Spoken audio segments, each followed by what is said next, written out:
धन्यवाद सभापती महोदया। महाराष्ट्राचा अर्थसंकल्प 2026-27 वर बोलण्याकरता मी इथे उभा आहे। विकसित महाराष्ट्राचा संकल्प अर्थसंकल्पीय समर्थन भाषणाला मी इथे उपस्थित झालो। सभापती महोदया, पश्चिमेकडील प्रसिद्ध विचारवंत लेरॉय इम्स यांचं एक विचाराने मी या भाषणाची सुरुवात करतो।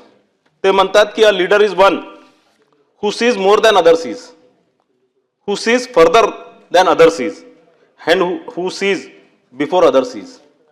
खरा नेता तोच असतो जो केवळ आजचा विचार करत नाही तर काळाच्या पुढचा विचार करतो आणि तो इतरांपेक्षा दूरचे पाहतो। आणि निश्चितच देवेंद्रजी फडणवीसांनी हे अर्थसंकल्प आणि हे जर सगळं वाक्य जर आपण बघितलं तर हे निश्चितच त्यावेळेस त्यांनी माननीय देवेंद्रजी फडणवीस यांना बघूनच त्यांनी म्हटलं असणार। आणि सामान्य लोक केवळ उद्याचा विचार करतात। एखादा साधारण अर्थसंकल्प केवळ एका वर्षाचा हिशोब मांडतो, पण मुख्यमंत्री देवेंद्रजी फडणवीस यांनी मांडलेला हा अर्थसंकल्प हा विजन 2047 आहे। त्याचा विजन 2047चा पाया असणारा हा अर्थसंकल्प आहे।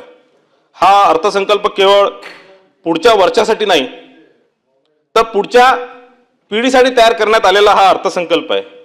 आणि ते लॉरेन्स इम्स म्हणतात आणि निश्चितच फडणवीस साहेबांसाठी ते म्हणतात, this highlights the ability of a visionary leader to anticipate and prepare for the future. आणि निश्चितच हे अर्थसंकल्प माननीय फडणवीस साहेबांनी अजितदादाला समर्पित केलेलं आहे। अजितदादांच्या मैत्रीला देवाभाऊ विसरले नाही आणि निश्चितच अशा या दूरदृष्टी लाभलेल्या अर्थसंकल्पाचे स्वागत करताना माझे मन भरून येत आहे। अजितदादा म्हणजे राज्याच्या अर्थकारणातील एक चालते बोलते विद्यापीठ होते। तब्बल 11व्या राज्याचा अर्थसंकल्प मांडण्याचा विक्रम त्यांच्या नावावर असल्याने आर्थिक नियोजनातील सर्व बारकावे त्यांना तोंडपाठ होते। आणि निश्चितच त्यांच्या जाण्यामुळे महाराष्ट्राचं एक मोठं नुकसान झालेलं आहे। हे अर्थसंकल्प दरवर्षी ते सादर करत असताना ज्या गंभीरपूर्वक ते सादर करत होते, ज्या ताकदीने ते सादर करत होते आणि निश्चितच पुढील अनेक वर्षाचं नियोजन करून ते सगळं अर्थसंकल्प मांडत होते।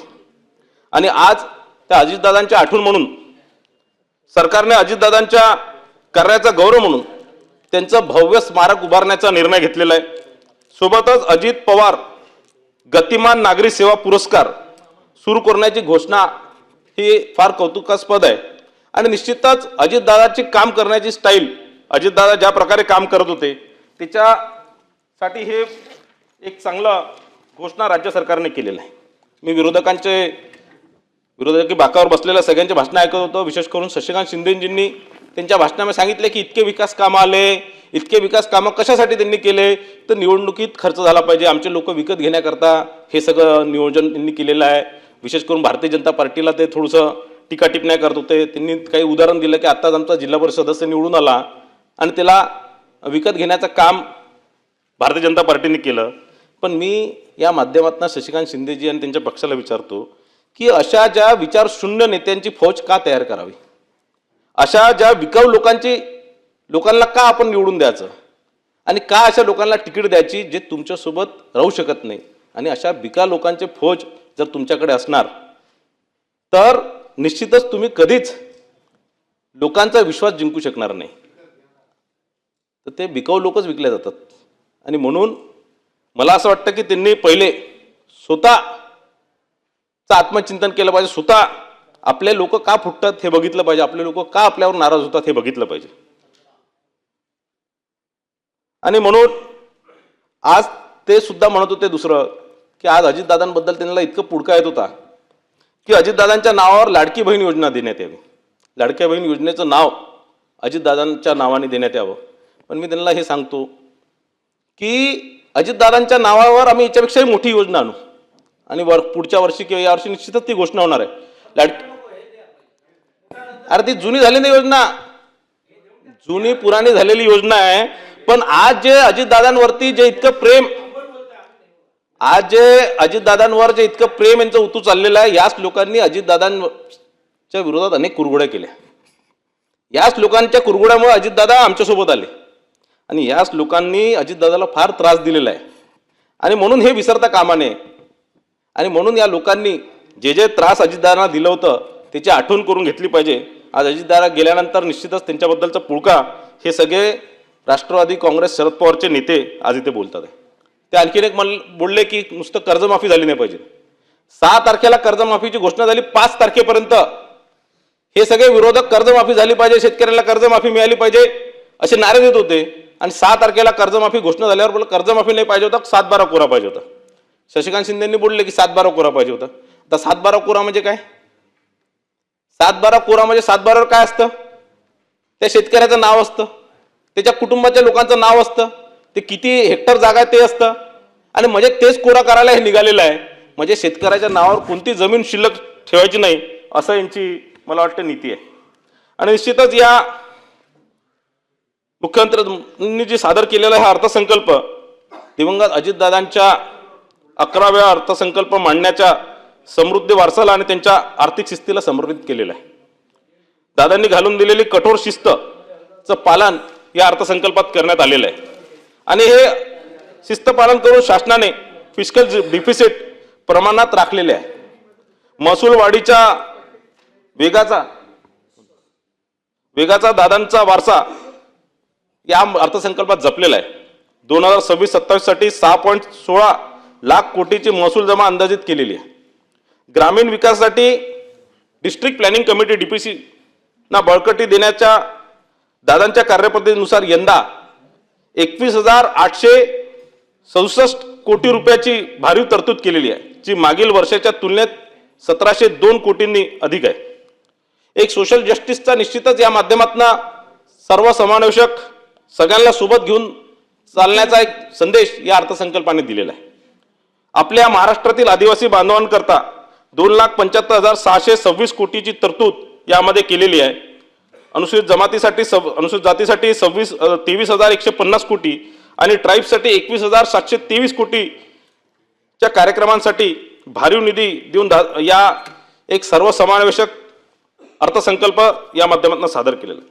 राज्याची इकॉनॉमी $5 ट्रिलियन करण्याचा भव्य ध्येय आणि एकूण 7,69,467 कोटी रुपयाचा अर्थसंकल्पीय खर्च हा प्रस्तावित केलेला आहे. आणि निश्चितच दादांचा जे काम करणारा माणूस जी ओळख होती ती निश्चितच या अर्थसंकल्पामध्ये आपल्याला पाहायला मिळत आहे आणि प्रगत महाराष्ट्राचा भक्कम पाया या माध्यमातून रचला जात आहे. हे अर्थसंकल्प निश्चितच शेतकऱ्यांसाठी सादर केलेला अर्थसंकल्प आहे. सभापती महोदय, आज आपल्या देशात 28 राज्य आणि 8 केंद्रशासित प्रदेश आहेत. अनेकदा प्रश्न पडतो की इतके सगळे राज्य असून सुद्धा या स्पर्धेच्या काळात महाराष्ट्र नेहमी अग्रगण्य का असतो, अग्रगण्य का राहिलेला आहे आणि इतर राज्याच्या तुलनेत आपण एवढी मोठी झेप कशी घेऊ शकतोय? त्याचे उत्तर मला या अर्थसंकल्पात आणि महाराष्ट्राच्या संस्कृतीत मिळतं. महाराष्ट्र नेहमी पुढे राहिला याचं कारण हे आहे की या राज्याने नेहमी अन्नदाता शेतकऱ्यांची काळजी घेतलेली आहे.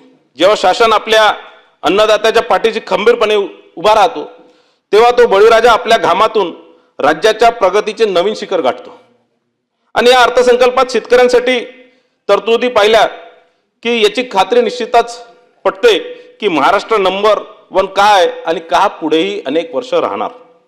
आज पुण्यश्लोक अहिल्यादेवी होळकर शेतकरी कर्जमाफी जाहीर झाली. ही महाराष्ट्रातील 4थी ऐतिहासिक कर्जमाफी असून 30 सप्टेंबर 2025 पर्यंत 2 लाख रुपयांपर्यंत थकीत पीक कर्ज या माध्यमातून माफ करण्यात येणार आहे. आणि निश्चितच शेतीत मोठा एक दिलासा या महाराष्ट्राच्या शेतकऱ्यांना देण्याचं काम माननीय देवेंद्र फडणवीस साहेबांनी केलेलं आहे. जो शेतकरी रात्रंदिवस काबाड कष्ट करून वेळेवर कर्ज भरतो, या सरकारने त्यांचाही विचार निश्चितच केलेला आहे. असे नियमित कर्जफेड करणाऱ्या शेतकऱ्यांना 50,000 रुपयाचं प्रोत्साहनपर अनुदान देऊन सरकारने प्रामाणिकपणेला सन्मान दिलेला आहे. आणि निश्चितच यामध्ये अनेक विषय आहे. विशेष करून आमच्या धान उत्पादक जिल्ह्यांमध्ये ज्या धानांच्या धान खरेदीमध्ये मोठ्या काही सूचनाही माझ्या अर्थसंकल्पाच्या मध्ये आहे. धान उत्पादक जिल्हे आमचे भंडारा असणार, गोंदिया असणार, गडचिरोली असणार, चंद्रपूर, नागपूरचा काही भाग, रायगड, नाशिक आणि नंदुरबार या 6-7 जिल्ह्यापुरती हे सगळं धान उत्पादक विषय आहेत. पण आज धान खरेदीमध्ये मोठ्या प्रमाणात घोळ निर्माण होत आहे. धान खरेदीमध्ये जर मागच्या वर्षी 1.2 कोटी क्विंटलची धान खरेदी झाली होती, पण यावेळेस आपल्या मंत्रालयाने ते धान खरेदीची लिमिट तुकड्यामध्ये दिली. 10-10 लाख क्विंटल करून ती धान खरेदीची लिमिट दिली. त्याच्यामुळे मोठ्या प्रमाणात शेतकऱ्यांचं धान आज गोडाऊनमध्ये पडलेलं आहे, कुठेही त्यांचे चुकारे झालेले नाही आहे. आणि म्हणून आज हे लिमिट वाढवण्याची गरज आहे, अत्यावश्यक गरज आहे. आणि 20 लाख क्विंटल लिमिट वाढवण्याचं काम आपल्याला करायचं आहे. आणि निश्चितच ही मागणी या माध्यमातून मी राज्य सरकारला करतोय. आम्हाला दरवर्षी आम्ही धान उत्पादक शेतकऱ्यांना दरवर्षी बोनस मिळतं, कारण आम्हाला खर्च त्या प्रमाणात फार जास्त लागतो. MSP मध्ये आम्हाला तो सगळा माल विकायला लागतो आणि त्याचा खर्च जास्त असतो. म्हणून आम्हाला दरवर्षी बोनस 500-700 रुपये क्विंटल बोनसची घोषणा होते, पण यावर्षी आतापर्यंत झालेलं नाही आहे. मी या माध्यमातून राज्य सरकारला विशेष करून मुख्यमंत्री साहेबांना विनंती करतो की त्यांनी यावर्षीचं बोनस या अधिवेशन संपाच्या आधी निश्चितच आमच्या शेतकऱ्यांना दिलासा द्यावा बोनसची घोषणा करून. धान खरेदी केंद्रावर ज्या शेतकऱ्यांनी धान विकले आहेत त्या धानाचे चुकारे 8 जानेवारी 2026 पासून आतापर्यंत झालेले नाहीत. त्यावेळेसपासून आतापर्यंत झाले नाही, ते आता स्तरावर प्रलंबित, शासनाच्या स्तरावर प्रलंबित आहे. यामुळे मोठ्या प्रमाणात आमच्या इथचा शेतकरी, धान उत्पादक शेतकरी अडचणीत सापडलेला आहे. या मागच्या अर्थसंकल्पात माननीय पणन मंत्र्यांनी मुख्यमंत्री कृषी उत्पन्न बाजार समितीची घोषणा केली होती, त्या योजनेची घोषणा केली होती आणि प्रत्येक बाजार समितीला मोठ्या प्रमाणात निधी देण्याच्या संदर्भात त्या घोषणा केल्या होत्या. पण त्या प्रमाणात, इतक्या प्रमाणात कृषी उत्पन्न बाजार समितीला बळकट करण्यासाठी निधी अपुरा पडलेला आहे. भंडारा येथे जो आमची कृषी उत्पन्न बाजार समिती आहे 3.5 एकरमध्ये मोठ्या प्रमाणात 3.5 हेक्टरमध्ये ते आहे. पण नवीन आम्ही कृषी उत्पन्न बाजार समिती तयार करण्याचं नियोजन केलेलं आहे आणि त्याला पूर्ण विकसित करण्याकरता जवळपास 100 कोटीची निधीची आवश्यकता आहे. ती निधी आम्हाला लवकरात लवकर मिळवून देण्यात यावी, जेणेकरून भंडारा आणि गोंदिया जिल्ह्यासाठी एक हायवेवर मोठ्या प्रमाणात त्यांचा सगळा माल जो साठा करण्याची व्यवस्था होणार, त्यांचं खरेदी विक्री करण्यासाठी तिथे होणार. आणि म्हणून आम्हाला भंडारा कृषी उत्पन्न बाजार समितीला एक 100 कोटीची निधी द्यावी ही विनंती करतो. मी स्वतः लाखनीत राहतो आणि त्या लाखनी शहराच्या पाणी पुरवठा योजनेसाठी मी मागील अनेक वर्षापासून पाठपुरावा करत आहे. ती योजना शासन दरबारी थंड्यावस्थेत पडलेली आहे, ती लवकरात लवकर मंजूर करून द्यावी ही विनंती करतो. भंडारा जिल्ह्यात सन 2026-2027 या आर्थिक वर्षी गाळमुक्त धरण, गाळयुक्त शिवार या योजनेला कोणती निधी मिळाली नाही आहे, कोणती तरतूद याच्या अर्थसंकल्पात केल्या गेलेली नाही आहे. जे जलयुक्त शिवार जी योजना, महत्वाकांक्षी योजना माननीय मुख्यमंत्री देवेंद्र फडणवीस साहेबांची जी योजना होती, त्याच्यामुळे मोठ्या प्रमाणात महाराष्ट्राच्या शेतकऱ्यांना दिलासा मिळाला. विशेष करून आम्ही ही 2 वर्षापासून आम्ही ही योजना हातात घेतली आहे. जवळपास 2 कोटी क्युबिक मीटर गाळ काढण्याचं आम्ही नियोजन केलेलं आहे आणि 50 लाख क्युबिक मीटर गाळ यावर्षी आम्ही त्याच्यातलं काढणार आहे. आणि म्हणून आम्हाला यामध्ये मोठ्या प्रमाणात आर्थिक तरतूद झाली पाहिजे अशी या माध्यमातून विनंती आहे. आमच्या तुमसर मोहाडी बाजार कृषी उत्पन्न बाजार समिती असणार किंवा साकुली लाखनी कृषी उत्पन्न बाजार समिती असणार, या दोन्ही बाजार समितीला 10-10 कोटी रुपयाची निधी निश्चितच शेतकरी भवन आणि मूलभूत सुविधा विकसित करता आम्हाला मिळावं ही या माध्यमातून विनंती करतो. शेतकऱ्यांना नुसतं कर्जमाफी करून होणार नाही, तर शेतकऱ्यांना 2 मिनिटं राहिली तेवढ्यात संपा आता. तर त्यांना वीज माफी सुद्धा झाली पाहिजे आणि ते काम राज्य सरकारने निश्चितच केलेलं आहे.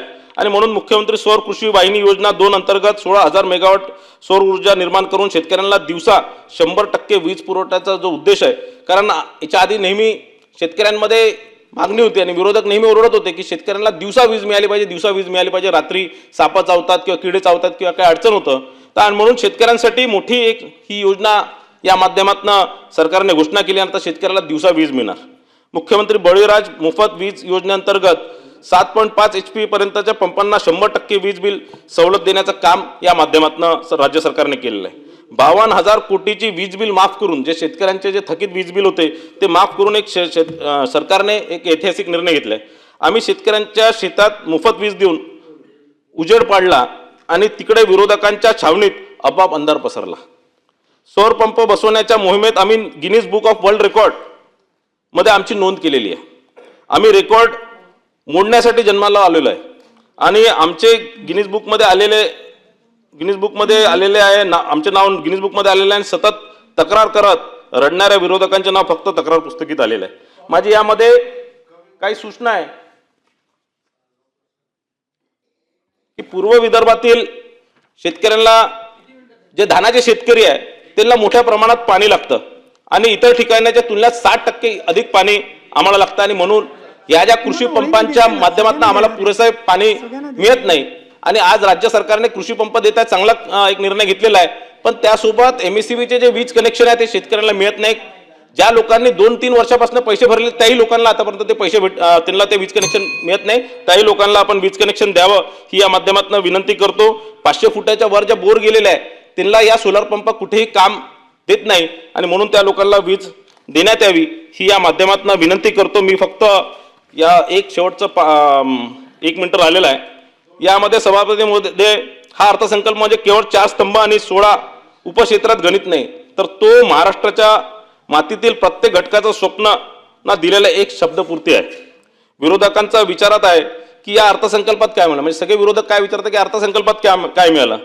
ज्यांच्या हाती, मी सांगू इच्छितो, ज्यांच्या हाती नागर त्याला बळ मिळाले, ज्यांच्या हाती हातोडा त्याला हक्क मिळाले, ज्यांच्या मनात देव त्याला मंदिर मिळाले, ज्यांच्या हाती बंदूक त्याला सन्मान मिळाले, ज्यांच्या डोळ्यात स्वप्न त्याला संधी मिळाली, ज्यांच्या घरी बहीण तिला शक्ती मिळाली, ज्यांच्या मनात उद्योग त्याला प्रोत्साहन मिळाले, ज्याच्या हाती भांडवल त्याला गुंतवणुकीचा विश्वास मिळाला.